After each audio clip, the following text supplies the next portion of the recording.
That's a great question. You're really getting me to think about that for my own development. Yeah, I have rightly or wrongly taken a little bit more of a letting things unfold kind of approach. I am actually very goal directed in a lot of areas of my life, but I find that at this stage in my life, the less is more concept has been kept coming up. So I'm doing a lot of my own self work, which is to be in a meditative, contemplative state, try to listen to.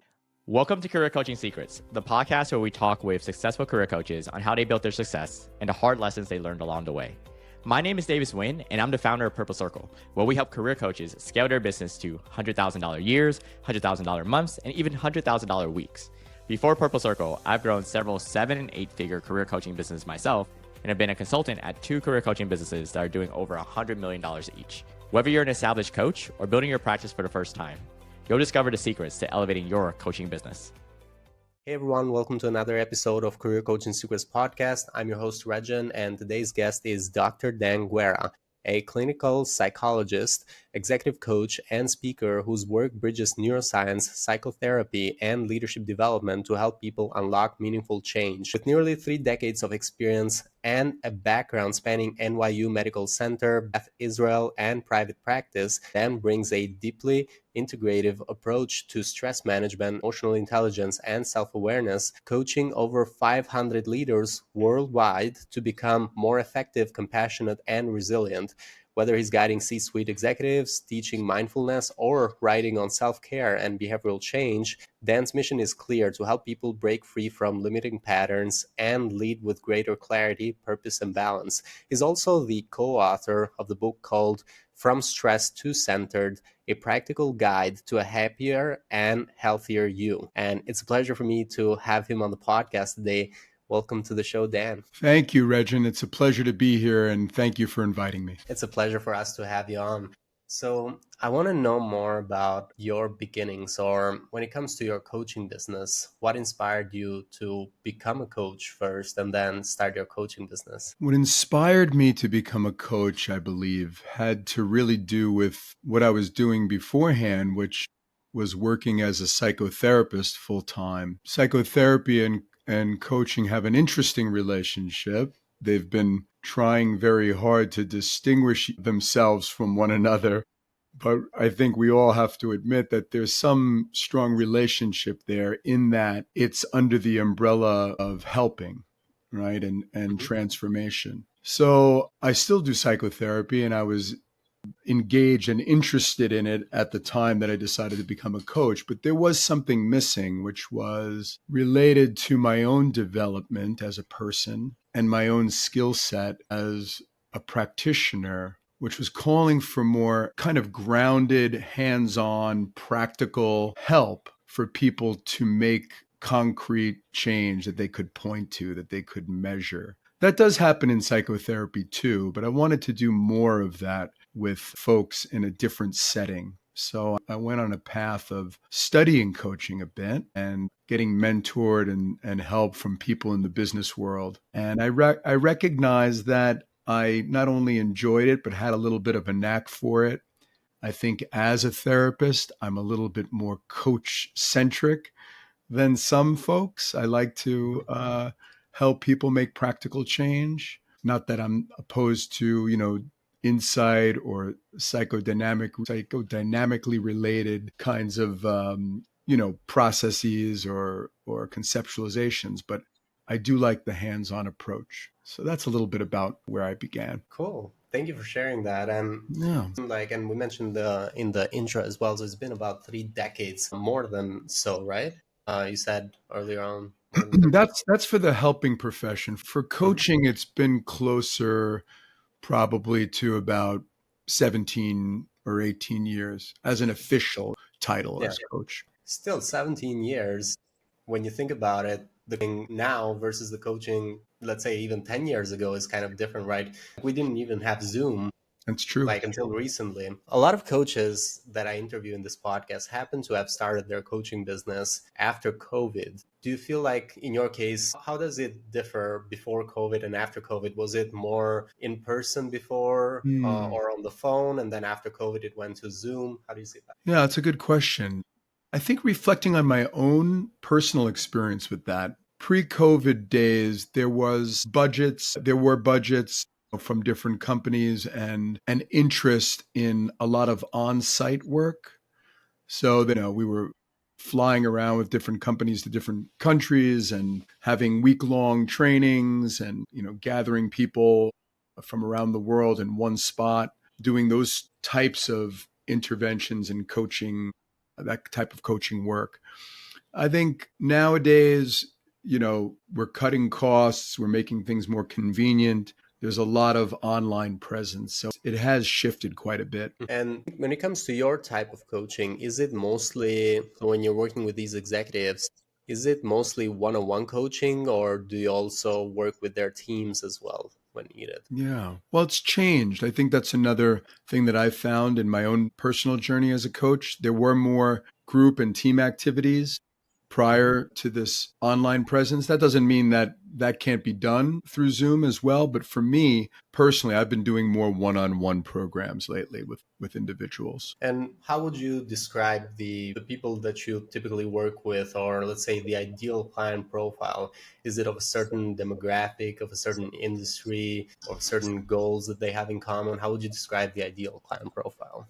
I don't feel limited by industry. I've worked with people in the education sector, in technology, in retail, Fortune 100, Fortune 500 types of situations. But in terms of the individual, the commonality there seems to be when either company or the stakeholders of that company or the individual themselves recognizes that what has driven them to the top, let's say in the C-level suite, isn't necessarily what is useful or practical or helpful to keep them in that position. So they run into a limitation. That limitation, like I said, can be identified by someone else where they're getting feedback that, hey, this isn't working so well for you anymore. Or they may discover it on their own from something that they've gone through or just, some work that they've done on their own. And so my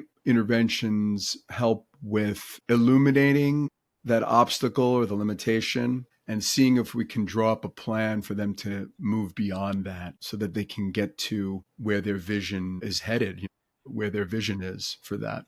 That's pretty general, but that's the commonality between people. Those obstacles or those limitations can be anything from a style of relating to other people that isn't working anymore, or pushing oneself so hard that health and wellness is breaking down and it's showing up on the job, or maybe that drive that got a person into the C-level suite is what the company needed at one time. And now there's a more, let's say, people-centric, relationship-centric push that's going to help at that level. So it involves management. It involves, believe it or not, a sense of vulnerability, of understanding your own limitations, being able to communicate that. Those are some examples. Cool. And so for anyone that wants to work with you, there's also, like I mentioned before, some of our audience is these leaders, these executives.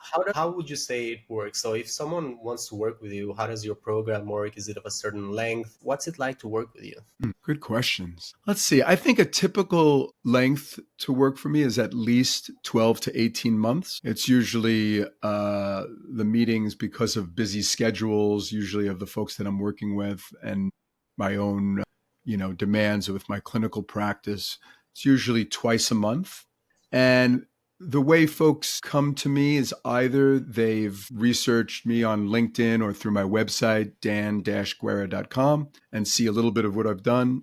And more typically, they come funneled through one of many groups that I contract with. So some of the groups that I work with is the Compassionate Leaders Circle, Performance of a Lifetime. I see that we might not be connected still, so I'm going to pause there for a second. How people come to work with me, it's a bunch of different channels. Sometimes I get referrals from people who know me either in the psychology field or in the coaching world, and they would just come through my LinkedIn page or my website, dan-guerra.com, where they see some of the offerings that I have. I think you asked also how long do I typically work with people? Usually a 12 to 18 month contract. Sometimes that's sponsored by the individual, sometimes it's sponsored by a company. So that's like one avenue. The other avenues come through established coaching and consulting groups that through the years I've contracted with. So I'm a little bit of a free agent in that way, and that I'll gravitate toward these companies that I typically like their values and their approach. And then I try on their approach when I'm working with people, but I still have my own, I guess, brand within that. Some of these companies are Compassionate Leaders Circle, which is an amazing organization run by Laurel Donnellan, CEO, which brings a action-oriented compassion to leadership. And I think she defines compassion as empathy put into action. So companies that rally around that tend to have really high employee satisfaction. For instance, compassion is a word that we wouldn't have used in the coaching world maybe 10 years ago or 20 years ago so freely. It's just a little bit resisted. What does that have to do with business? But the ones who get it, it's an incredible thing to watch, to put compassion into action and see how it can still drive bottom line issues. Anyway, I went off on a little tangent on Compassionate Leader Circle, but I love working with them so much. Another group is Performance of a Lifetime, which takes a little bit more of a performative aspect with change. And a lot of us working for that group have a little bit of a theater and improvisational background, which I do as well. We utilize the treasures of performance and theater to help people enact the change that they want in the workplace. It's fun, it's robust, it's not just play acting for the sake of having a good time at the moment.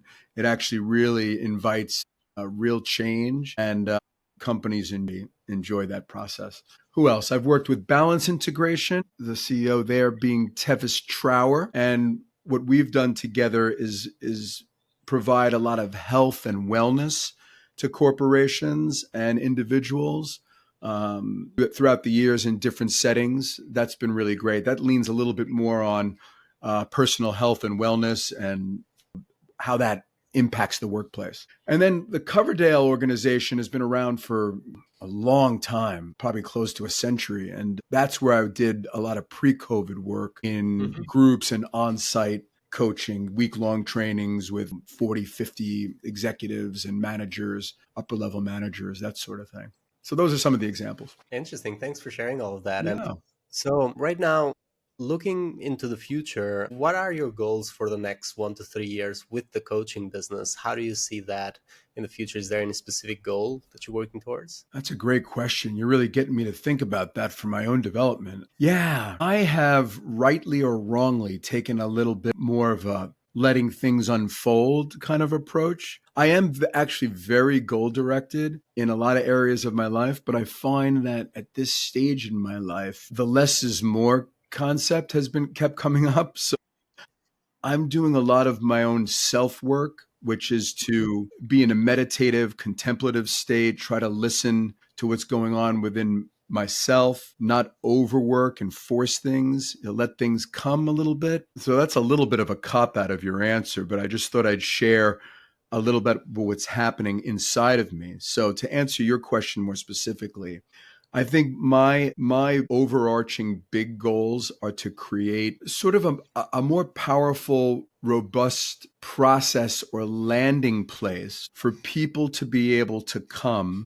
Think like a retreat center / clinic / natural setting that can be used for multiple purposes. Things like coaching retreats where I can work with group of people at a time. It would be also used for the other hat I wear as a psychologist and doing trauma treatment, things like EMDR and EFT, tapping, other complex trauma treatment modalities. And so I think in the next 1 to 3 years, I'm doing a lot of writing and developing how that clinic could look, or that retreat center, how it could be monetized, and who might be interested in partnering with me on something like that. Cool.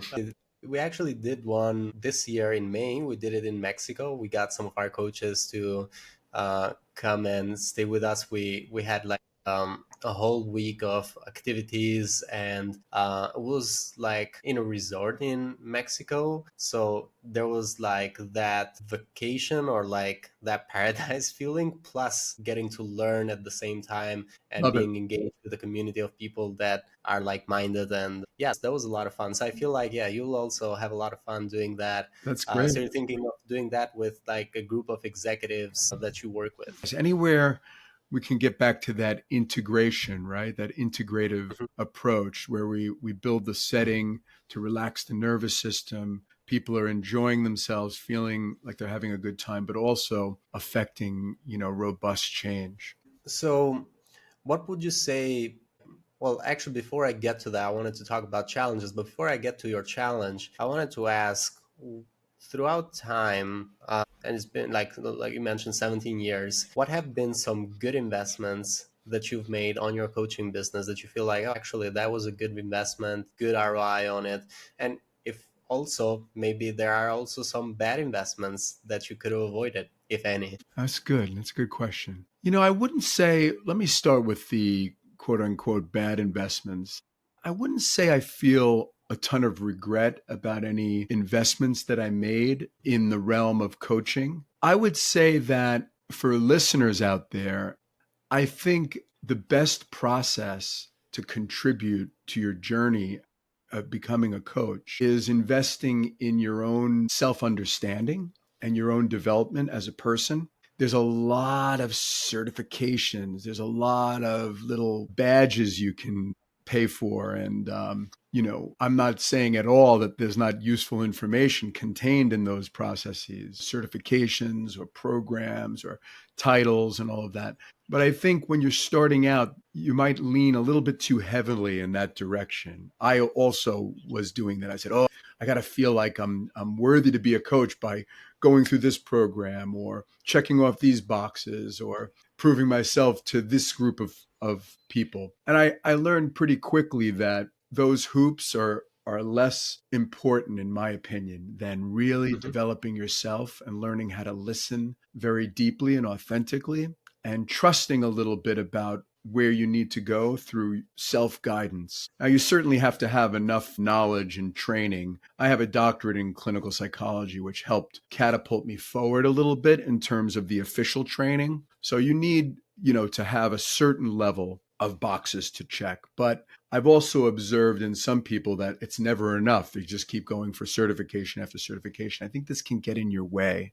So hopefully I answered a little bit of your question. I lucked out. I did a lot of self-study. I had a good certification program with a guy named Jeremy Robinson, who was very well respected in the field. And from there, I've kind of created my own journey. Thank you. Thank you so much for sharing. And Yeah. actually, I was thinking it as you were explaining your stand on like these certifications. From our findings, based on the research that we did last year, I don't want to say worse, but actually the investment was not so good in terms of return on investment was actually certifications, Oh, because they're quite expensive, and what you get from actually having that certification doesn't really turn into more clients.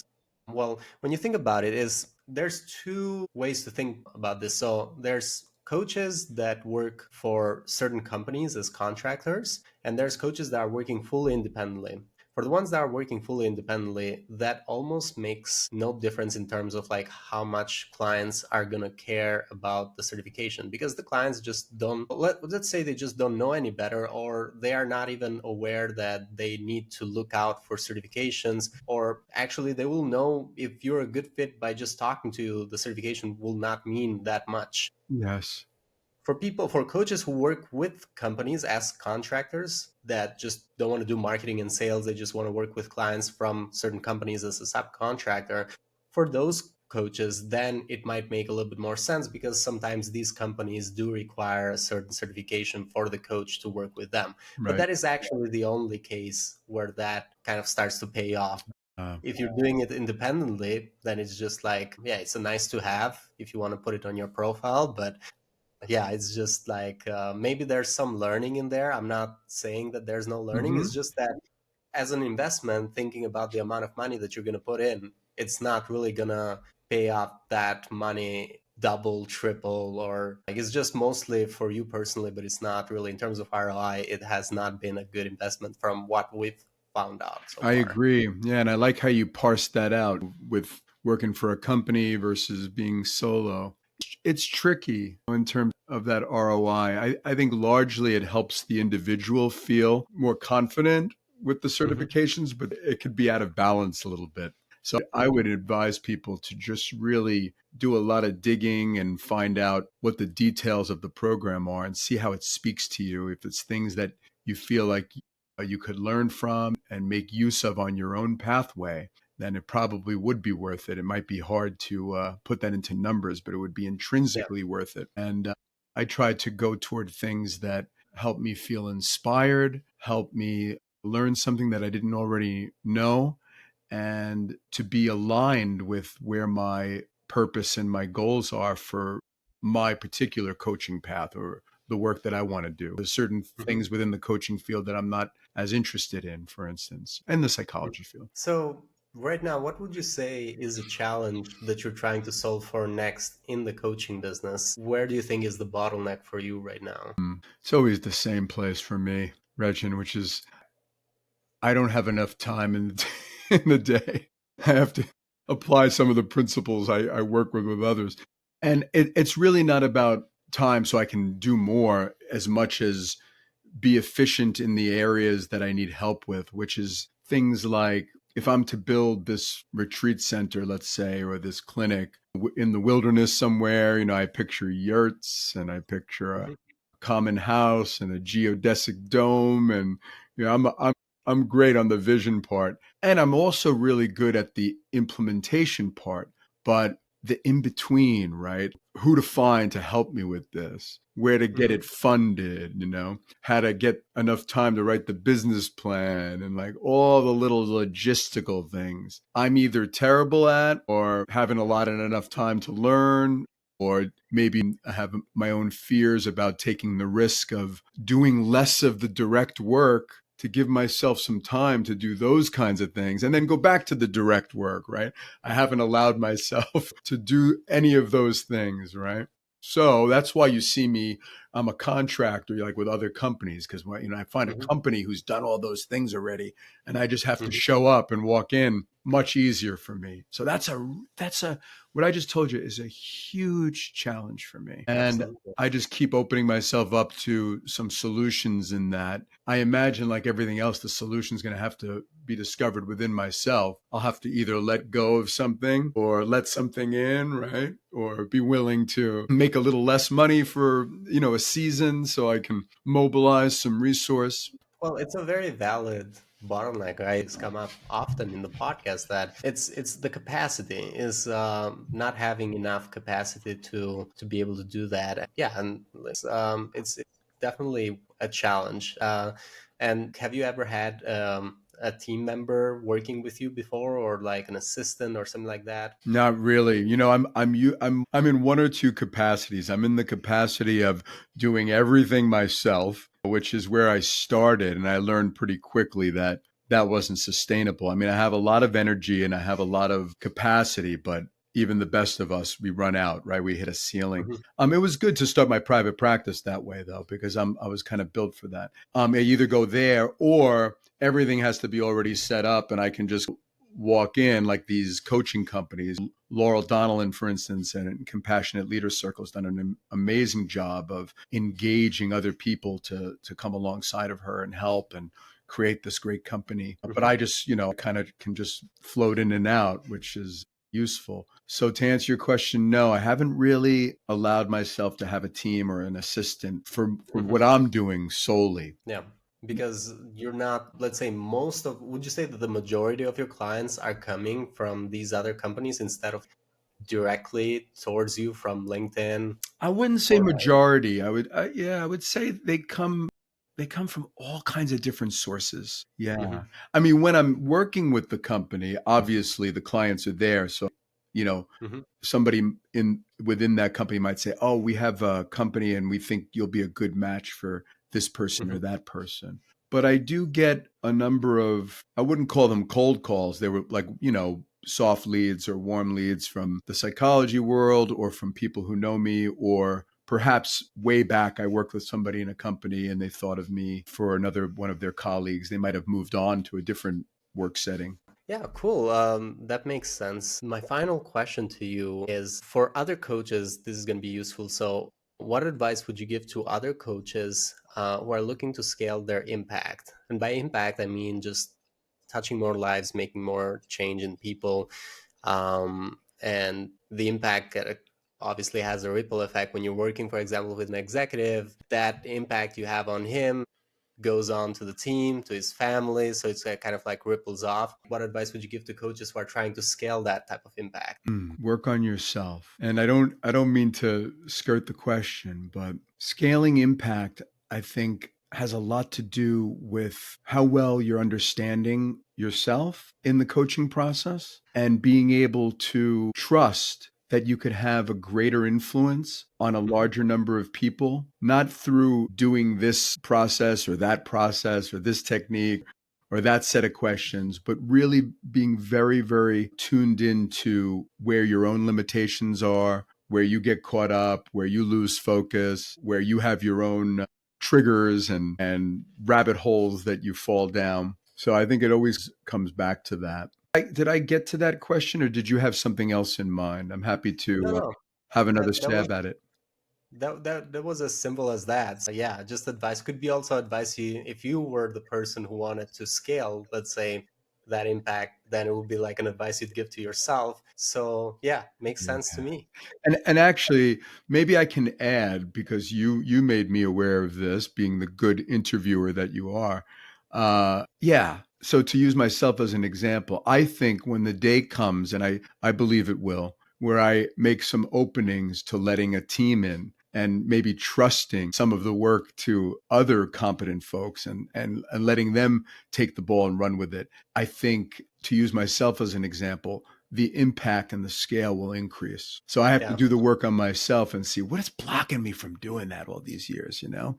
Is it that is it a sense of control, that I have to just be in control of everything? Or is it fear, that somebody will take my process over? Or is it just that and then I can look into my own history about what has impacted me in those areas. So to free myself from that. It's almost as if you're coaching yourself, kind of. Absolutely. I think that's what the robustness of all of this work is, whether you're a therapist or a coach. It's all, people may have different ideas about that, but I think it's all about, because we are the vehicle, right, for the transformation. We're not the cause of the transformation in the other. That's on them, but certainly we're the vehicle. It's not like we're in a factory making widgets or making whatever, microphones for your podcast, where you can say, did the microphone work or not? It's really like the coach itself is the vehicle, is the field with which transformation takes place. So that better be tuned in. It better be clean. That's the idea. And we know none of us are doing that perfectly, but to the extent that we can look at ourselves, I think the better. Thank you. Thank you so much, Dan. Thank you for taking the time to come to our podcast. For anyone who wants to connect with you or find you, they can go into LinkedIn, look up Dan Guerra. They'll be able to find you there. Is also, you mentioned there's actually a website. My general website is www.dan. Cool. And you also have a book for anyone who's interested in reading that. You probably have that on the table. Yep, right here. Oh, let me get it in the camera. From Stress to Centered. You can find it on Amazon and maybe some other places too. Cool. Thank you. Thank you so much, Dan. Thank you for coming to the podcast, and have a great day ahead. You're welcome. Thank you so much. It's been an absolute pleasure. I really appreciate it. That's it for this episode of Career Coaching Secrets. If you enjoyed this conversation, you can subscribe on YouTube, Spotify, Apple Podcasts, or wherever you're listening to this episode to catch future episodes. This podcast was brought to you by Purple Circle, where we help career coaches scale their business to $100,000 years, $100,000 months, or even $100,000 weeks, all without burning out and making sure that you're making the impact and having the life that you want. To learn more about our community and how we can help you, visit joinpurplecircle.com.